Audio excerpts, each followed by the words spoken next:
What's up, everybody? 412 Sports Cards here today, back with another video, and today we're going to be talking about buying vintage. Last time we talked about what I would build in a vintage portfolio.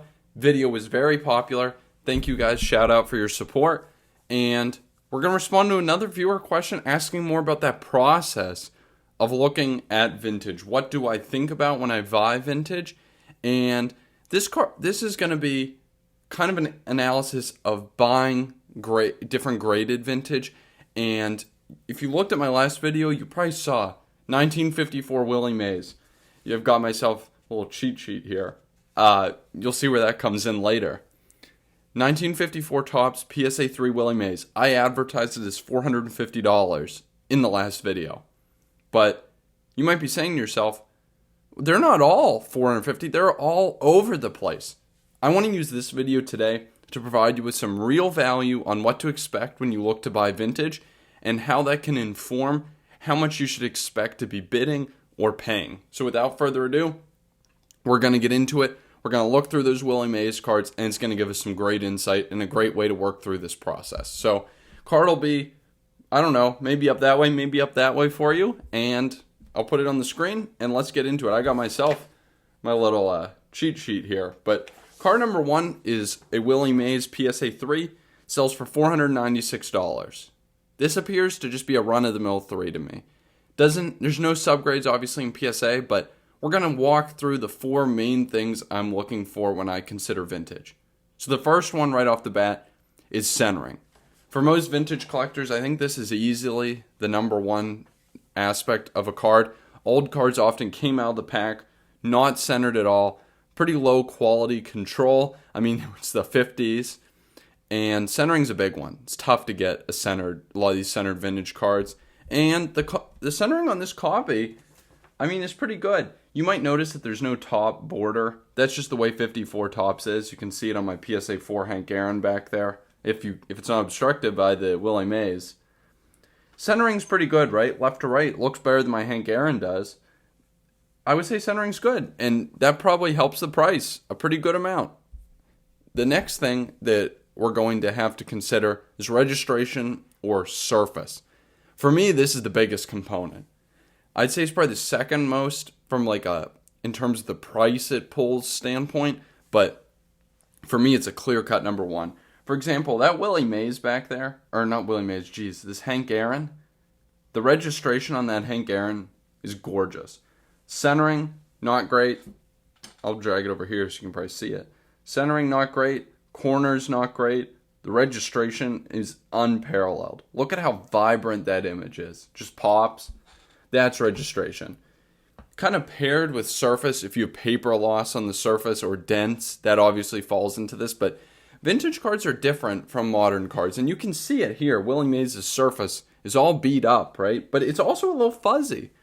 Vintage cards, this is something you don't see if you only do modern. I say registration because it can be a fuzzy looking image just from the way it was printed. The non-consistent printing creates some fuzzy images, and it takes away from the eye appeal an enormous amount in my eyes. I prefer to see a clean looking card, good registration, to the centering. That's my personal opinion, but those two are 1 and 2 in terms of what creates value.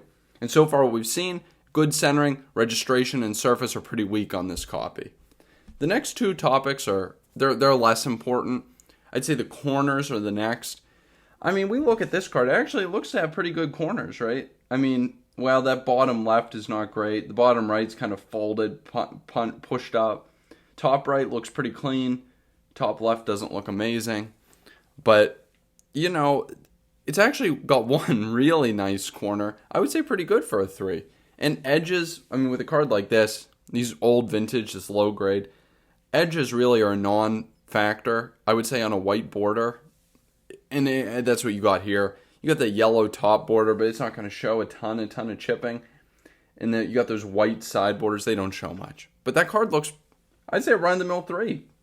Decent corners, edges we don't really care about. Centering's pretty good.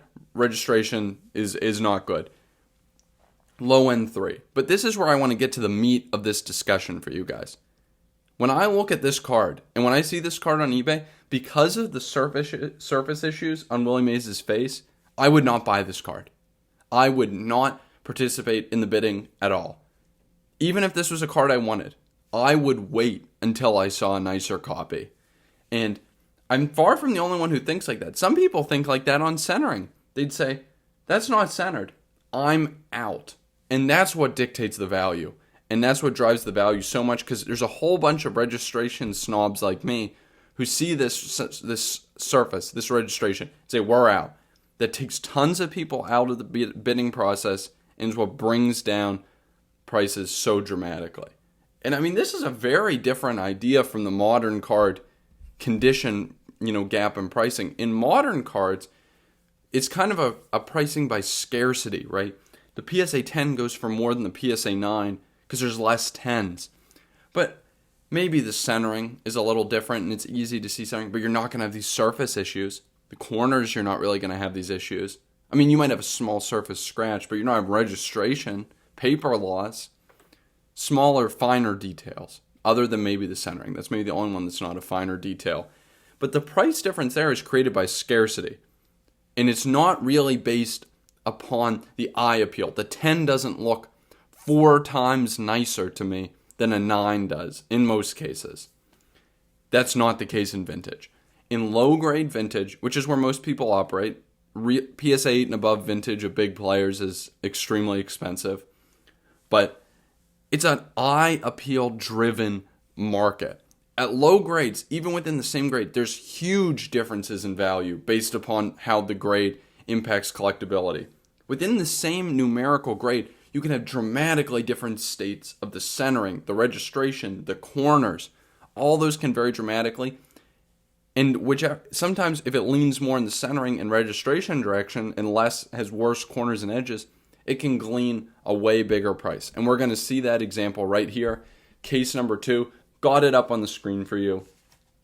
Card number 2 is this nice Willie Mays, and it just looks a world different. Same grade, looks a world different. $793, 60% more. But we'll run through this one quicker.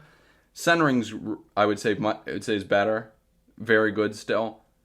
Registration is excellent for a 3.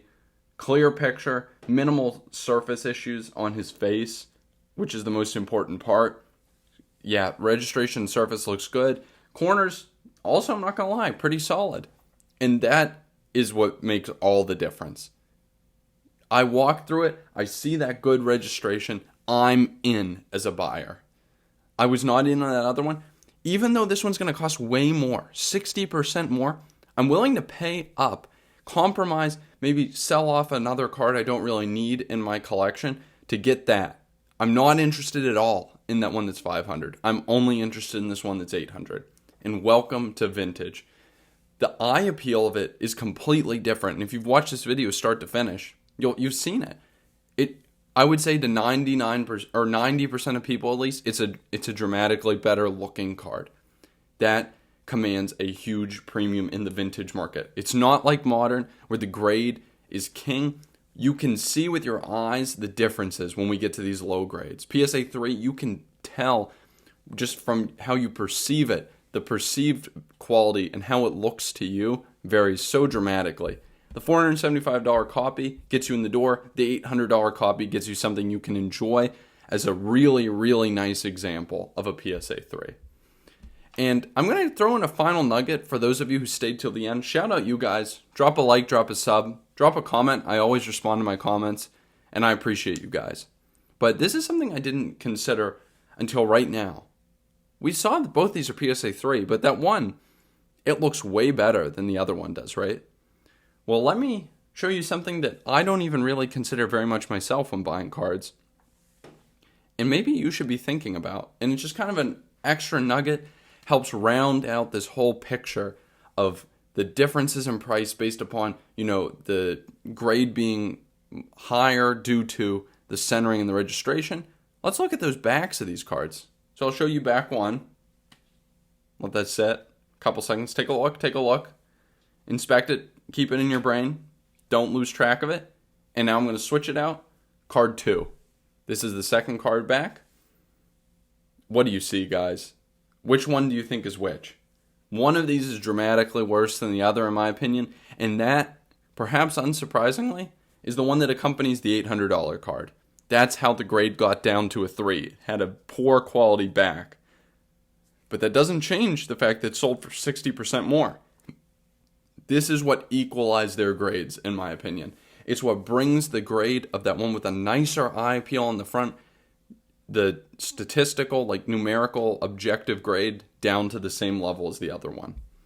It's kind of interesting to see how the interplay of like those factors works, and you can really see in vintage how some factors are important from a technical grading standpoint, but don't necessarily translate to eye appeal and value.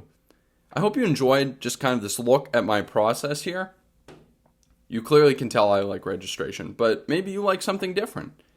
Just know and use this information. It can help inform you when you look at a card on eBay. How much can you expect to pay? How much can you expect to bid? I hope you all enjoyed, and I will definitely catch you next time. Feel free to drop a comment on a video you'd like to hear in the future. And to be honest, I'll probably do it.